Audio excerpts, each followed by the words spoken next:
Hello, everyone. Got a few dirty jokes for you today. So a nurse was taking care of a soldier at the army hospital. The soldier, weak and weary, said, "How I wish I could kiss the American flag before I die." Touched by his patriotism, the nurse replied, "Well, I have a tattoo of the American flag on my bottom. You can kiss it if you don't mind." The soldier, grateful, said, "Of course, I wouldn't mind. Thank you for fulfilling my last wish." The nurse took off her panties, and the soldier kissed the flag. "Thank you, nurse," he said. "Now, would you be so kind as to turn around so I can kiss Bush too?" So a general visits an army hospital to check on the conditions and inspire the troops. It's World War I. Trench warfare is living hell, and the men could really use some inspiration. The general starts talking to the wounded soldiers. He goes up to the first man and says, "What brings you in here, son?" The soldier replies, "Sir, I got dysentery in the trenches, something awful." The general asks him, "How are they caring for you in here?" And the soldier replies, "Well, sir, every day the nurses put a cool cloth on my head and they clean my behind with a soft brush." The general asks, "Is there anything else we can do for you?" And the soldier says, "No, sir, the nurses are doing the best they can." The general seems satisfied, thanks him for his service, and moves on to the next man. The general approaches the second man's bed and asks, "What brings you in here, son?" The soldier replies, somewhat embarrassed, "Sir, I got gonorrhea from a woman while I was on leave." The general laughs and says, "It happens to the best of us, son. How are they caring for you in here?" And the soldier replies, "Well, sir, every day the nurses put a cool cloth on my head, and they clean my privates with a soft brush." The general asks, "Is there anything else we can do for you?" And the soldier says, "No, sir, the nurses are doing the best they can." The general once again seems satisfied, thanks him for his service, and moves on to the next man. The general approaches the third man's bed and asks, "What brings you in here, son?" The soldier tells him, "Sir, I got strep throat in the trenches." The general asks, "How are they caring for you in here?" And the soldier replies, "Well, sir, every day the nurses put a cool cloth on my head, and they clean my throat with a soft brush." The general asks, "Is there anything else we can do for you?" "Actually, sir, there is one thing," said the soldier. "I'd like to be the first one to use the brush." So as the family gathered for a big dinner together, the youngest son announced that he had just signed up at an army recruiter's office. There were audible gasps around the table, then some laughter as his older brothers shared their disbelief that he could handle this new situation. "Oh, come on, quit joking," snickered one. "You didn't really do that, did you? You would never get through basic training," scoffed another. The new recruit looked to his mother for help, but she was just gazing at him. When she finally spoke, she simply asked, "Do you really plan to make your own bed every morning?" So 51 years ago, Herman James, a North Carolina mountain man, was drafted by the Army. On his first day in basic training, the Army issued him a comb. That afternoon, the Army barber sheared off all his hair. On his second day, the Army issued Herman a toothbrush. That afternoon, the Army dentist yanked 7 of his teeth.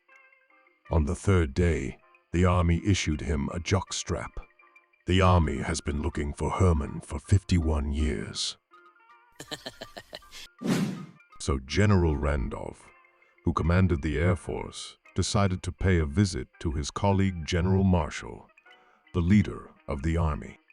Randolph arrived at the military camp and was greeted warmly by Marshall. The two generals began touring the camp, discussing their troops. "How are your men doing?" Randolph asked. "Very well trained," Marshall replied confidently. "I hope so," said Randolph. "You know, my men in the Air Force are the best trained and bravest in the entire country." Marshall smirked. "Oh, my men are just as brave, if not braver," he replied. Randolph raised an eyebrow. "I'd like to see that." Marshall called over a nearby soldier. "Private Cooper, I want you to stop that tank rolling toward us with nothing but your body." Private Cooper stared at the generals in disbelief and shouted, "Are you out of your damn mind? That thing would kill me. Screw this. I'm out of here." He turned and stormed off. Marshall turned to a stunned Randolph and said, "Now that's bravery, talking to a general like that." So one time, there was an army camp that had just received a new commander. During the new commander's first inspection, everything checked out except for one thing.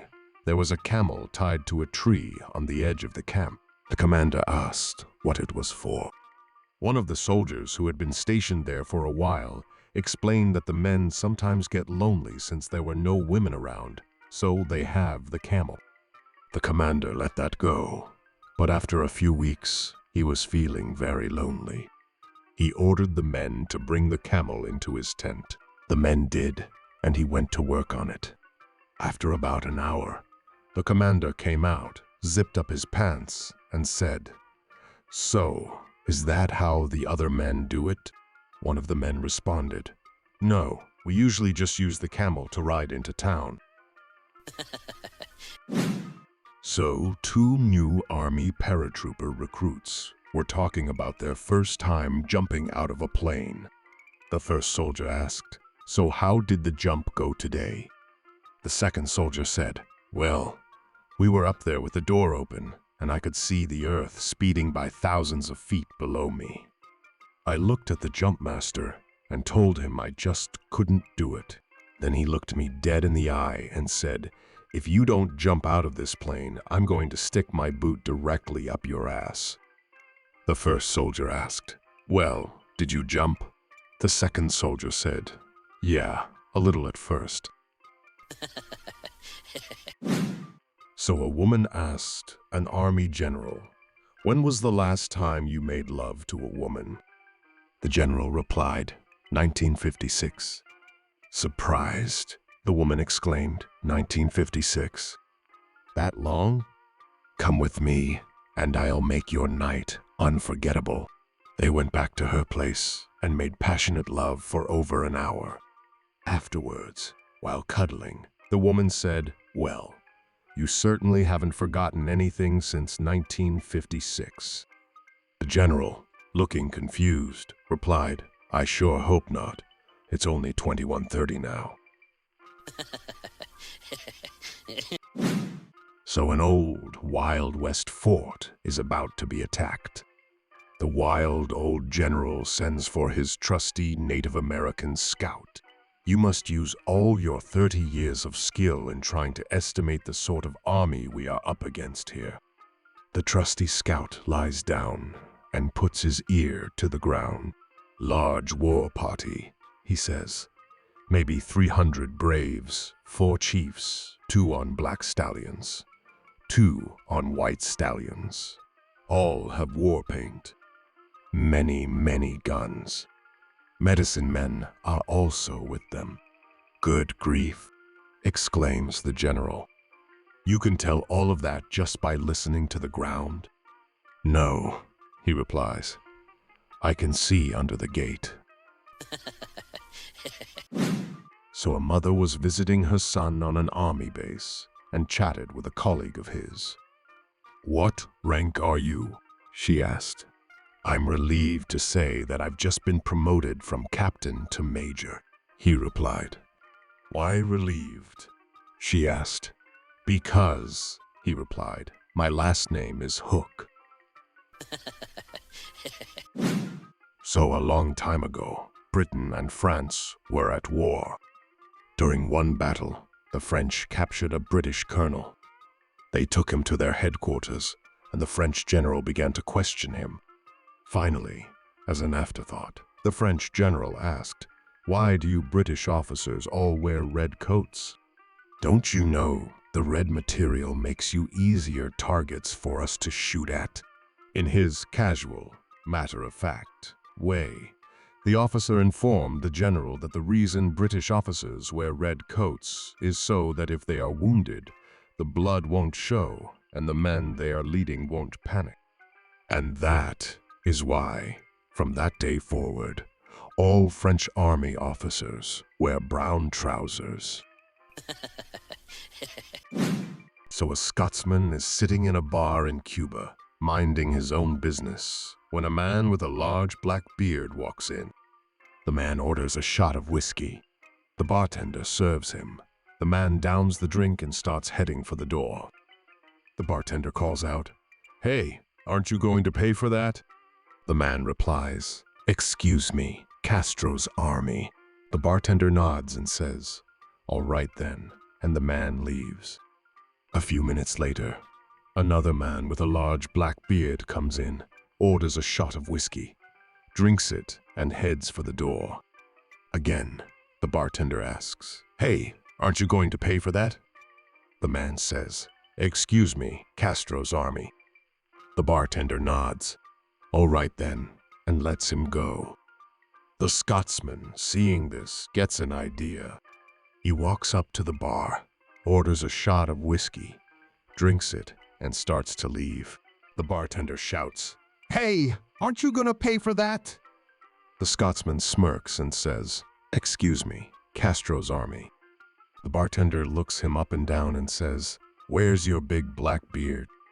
The Scotsman thinks fast, lifts his kilt, and says, "Secret Service." So an Israeli soldier had just enlisted when he asked his commanding officer for a 3-day pass. The commanding officer looked at him and said, "Are you crazy? You just joined the army, and you're already asking for time off. You'd have to do something spectacular for that kind of recognition." The very next day, the soldier returned, driving an Arab tank. The commanding officer was stunned and immediately granted him the 3-day pass. Another new recruit pulled the soldier aside and asked, "How on earth did you manage to capture an Arab tank all by yourself?" The soldier grinned and said, "It was easy. I hopped into one of our tanks and drove toward the border. When I spotted an Arab tank, I raised a white flag. The Arab soldier raised his white flag too. Then I shouted, 'Hey, how'd you like a 3-day pass?' So we swapped tanks." So an army officer is having a heartfelt conversation with his wife in the kitchen before heading off for another long deployment. "Sweetheart, I'm about to be away for another year," the wife replied. "I'll miss you very much." "I'll miss you too," he says with a mischievous glance at her chest and these lovely breasts of yours. Blushing, she suggests, "Why not give them a little attention now to make up for the coming year?" His face lights up. "Absolutely. I'll dedicate a squeeze for every month I'll be away." He begins. May, squeeze. June, squeeze. July, and so on, naming every month.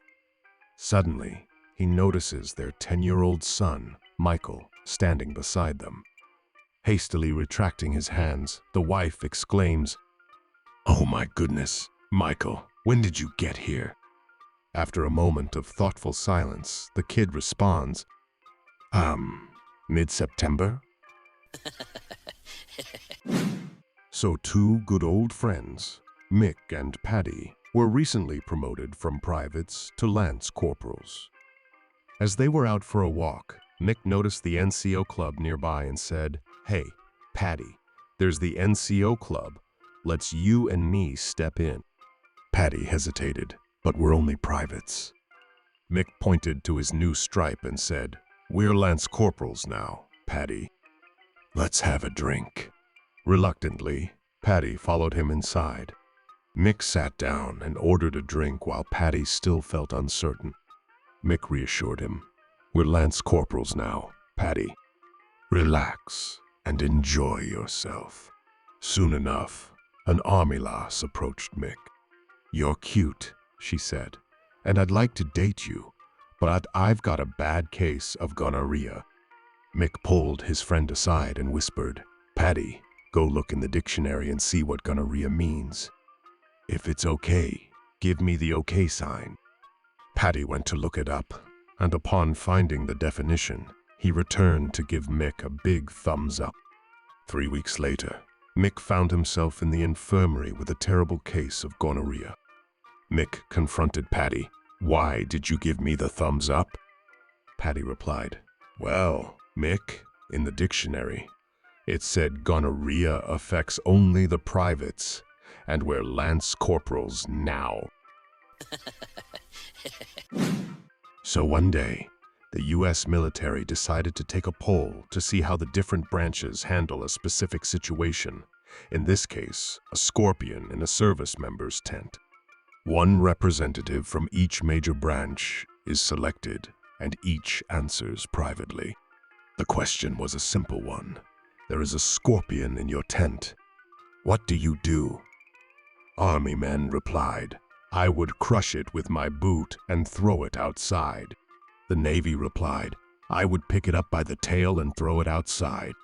Marines replied, "I'd bite its head off before cooking and eating it." The Air Force said, "I'd call down to the front desk and ask why there's a tent in my hotel room." So 2 Marines boarded a quick shuttle flight out of Dallas, headed for Houston. One Marine took the window seat, the other took the middle seat. Just before takeoff, an Army soldier boarded and took the aisle seat right next to the 2 Marines. Now, the soldier kicked off his shoes, wiggled his toes, and got comfortable. A few minutes later, the Marine in the window seat said, "I think I'll get up and grab a Coke." The soldier said, "No problem, I'll get it for you," and off he went. While he was gone, the Marine picked up one of the soldier's shoes and spit in it. The soldier came back with the Coke, and then the Marine in the middle seat said, "Hey, that looks good. I think I'll have one too." Again, soldier said, "I'll get it for you," and headed off to fetch another Coke. As soon as he left, the other Marine picked up the soldier's other shoe and spit in it. The soldier returned, handed over the second Coke, and all 3 of them sat back, relaxing for the rest of the flight. When they finally landed in Houston, the soldier slipped his feet into his shoes and knew immediately what had happened. He let out a big sigh and said, "How long must this go on? This rivalry between our services, this hostility, this hatred, this spitting in shoes, and peeing in Cokes." So, at the Army boot camp at night, the barracks are quiet, and the company is sleeping soundly. Suddenly, an officer bursts in and yells, "Private Petrov." "Yes, sir," Petrov responds. The officer grins and says, "Everybody up. A soldier isn't sleeping." The entire company groans, but gets up and does an exhausting set of exercises. After what feels like an eternity, they're finally allowed to crawl back into bed. A short while later, the officer storms in again, his face even more serious. "Private Petrov." This time, there is only silence. The officer shouts, "Everybody up. A soldier is missing." So a blonde soldier was on sentry duty at the main gate. Her orders were clear. No car was to enter unless it had a special sticker on the windshield. A big army car approached with a general seated in the back. The sentry called out, "Halt! Who goes there?" The chauffeur, a corporal, replied, "General Wheeler." "I'm sorry, I can't let you through. You need a sticker on the windshield," the sentry insisted. The general commanded, "Drive on." The sentry held her ground. "Hold it. You really can't come through. I have orders to shoot if you try driving in without a sticker." The general, losing patience, repeated, "I'm telling you, son, drive on." The sentry, looking increasingly confused, approached the rear window and asked, "General, I'm new at this. Do I shoot you or the driver?" So an army colonel is newly assigned command of a unit. On his first day, he walks by a park bench with an armed private standing guard next to it. The colonel asks, "Son, why are you standing guard by this bench?" "I wouldn't know, sir," answers the private. "The sergeant assigned a guard duty for it, and today is my shift." So the colonel goes and finds the sergeant and asks him, "Sergeant, why do you have a private guarding the park bench?" "Captain's orders, sir," answers the sergeant. "I have been ordered to assign a guard detail around that bench, so each day a different private stands guard." Intrigued, the colonel visits the company headquarters and asks for the captain. "Captain, why did you assign a guard duty to the park bench?" "Sir," answers the captain, "this has been a standing order by your retired predecessor ever since he took command of this unit 6 years ago. All I know is that on his very first day, he walked past that bench, briefly rested on it, and then, as soon as he reached HQ, his first order was to ensure that bench remains unused. We had armed guards posted to it ever since. Shall the guard be removed, sir?" "No," answers the colonel. "Keep the guard until we find the reason for it. It could be important." After 2 months on the job, the colonel took some leave and traveled to the retirement home where his predecessor, now an old, crusty, retired general, spends his days. "General," asks the colonel, "do you remember why there is an armed guard assigned to the park bench where you sat 6 years ago on the first day of your assignment to the unit I'm now in command of?" The general stands dumbfounded for a moment, then asks, "You mean the paint still hasn't dried?" So 3 men were buried under a landslide in China. They're inside a car when it happened, and miraculously still have cell phone connection. The first man made a phone call to the police. "I'm a good citizen and husband. Please come save us." The police tell him they will come for them in 24 hours. The second man made a phone call to the army. "Comrade, I serve the country as you do. Please get me out of here." The soldier tell him they will come for them in 12 hours.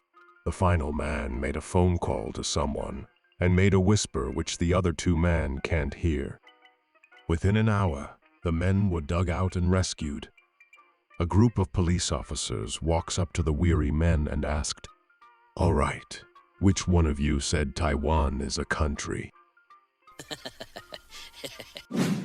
So the Pentagon recently realized it had too many officers, so they came up with a generous early retirement bonus plan. They offered any officer who retired immediately their full annual benefits, plus an additional $10,000 for every inch measured in a straight line between any 2 points on their body, with the officer choosing the points. The first to accept the offer was an Air Force general. He told the pension officer to measure from the top of his head to the tip of his toes. The measurement came to 6 feet. He walked out with a check for $720,000. Next up was an Army general. He confidently asked the pension officer to measure from the tip of his outstretched hands to his toes. The measurement came to 8 feet, earning him a check for $960,000. Finally, a grizzled old Navy commander stepped up. When asked where he wanted to be measured, he replied with a smirk, "From my left to the right testicle." The pension officer, taken aback, suggested he reconsider, pointing out the hefty sums the previous generals had received. But the commander stood firm. The pension officer reluctantly agreed, but decided to call in the medical officer to handle the more delicate measurements. The medical officer arrived and asked the commander to drop his pants. The commander complied. As the medical officer placed the tape at the tip of the commander's balls and began to measure back, he suddenly stopped, shocked. "My God," the medical officer exclaimed, "where is your left testicle?" The commander grinned and replied in Vietnam.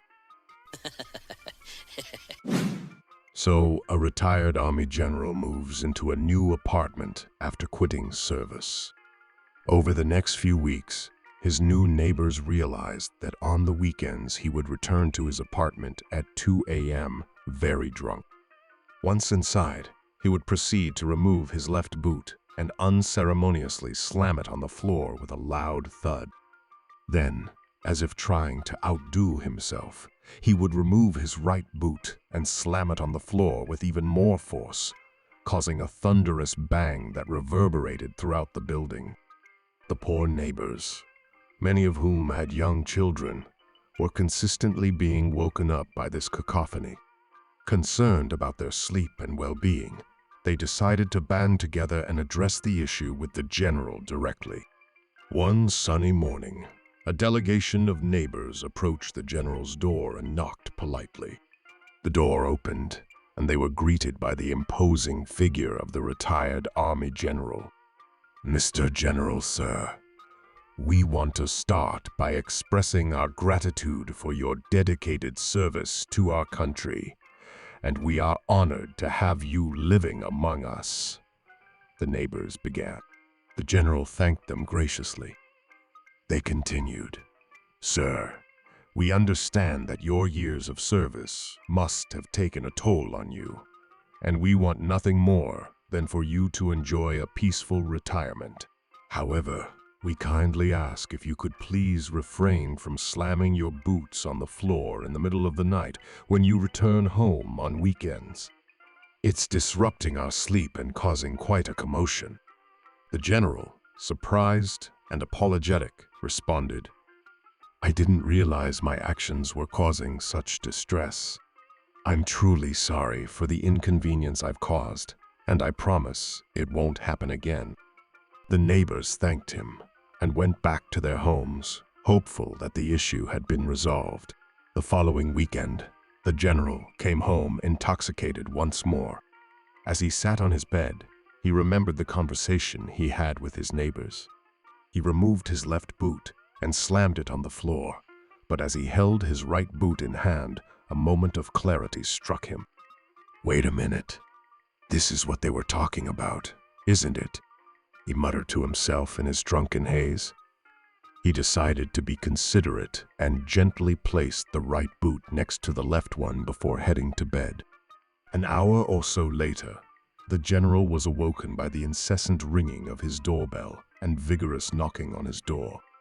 He groggily got up and opened the door to find a group of his neighbors, clad in their nightclothes, standing outside. "Sir, can you please just slam the other boot already so we can all get some sleep?" So, as a crowded airliner is about to take off, the peace is shattered by a 5-year-old boy who picks that moment to throw a wild temper tantrum, no matter what his frustrated, embarrassed mother does to try to calm him down. The boy continues to scream furiously and kick the seats around him. Suddenly, from the rear of the plane, an elderly man in the uniform of an Air Force general is seen slowly walking forward up the aisle. Stopping the flustered mother with an upraised hand, the white-haired, courtly, soft-spoken general leans down and, motioning toward his chest, whispers something into the boy's ear. Instantly, the boy calms down, gently takes his mother's hand, and quietly fastens his seatbelt. All the other passengers burst into spontaneous applause. As the general slowly makes his way back to his seat, one of the cabin attendants touches his sleeve. "Excuse me, General," she asks quietly, "but could I ask you what magic words you used on that little boy?" The old man smiles serenely and gently confides, "I showed him my pilot's wings, service stars, and battle ribbons, and explained that they entitle me to throw one passenger out the plane door on any flight I choose." So there were 3 men in a hot air balloon, a priest, an Aussie, and a member of the army. The hot air balloon started to go down, so they all agreed they had to throw some things out each to lighten the load. So the priest goes and throws out some candles. The other 2 reply, "Why'd you do that?" To which he replied, "Oh, I have plenty of them from where I come from." So the Australian goes and throws out some kangaroos. The other 2 reply, "Why'd you do that?" To which he replied, "Oh, I have plenty of them from where I come from." So then the army member goes and throws out some bombs. The other 2 reply, "Why'd you do that?" To which he replied, "Oh, I have plenty of them from where I come from." Well, they land, and a short while later, they are walking down the street, and they see a man crying. They ask why he is crying, to which he replies, "Oh, I've just been hit by flying candles." So they continue on and come across another man crying, so they ask why he is crying, to which he replies, "Oh, I've just been hit by flying kangaroos." So they keep walking down the street, and they come across a man laughing hysterically, so they ask why he is laughing. His response was, "I just farted, and my house blew up behind me."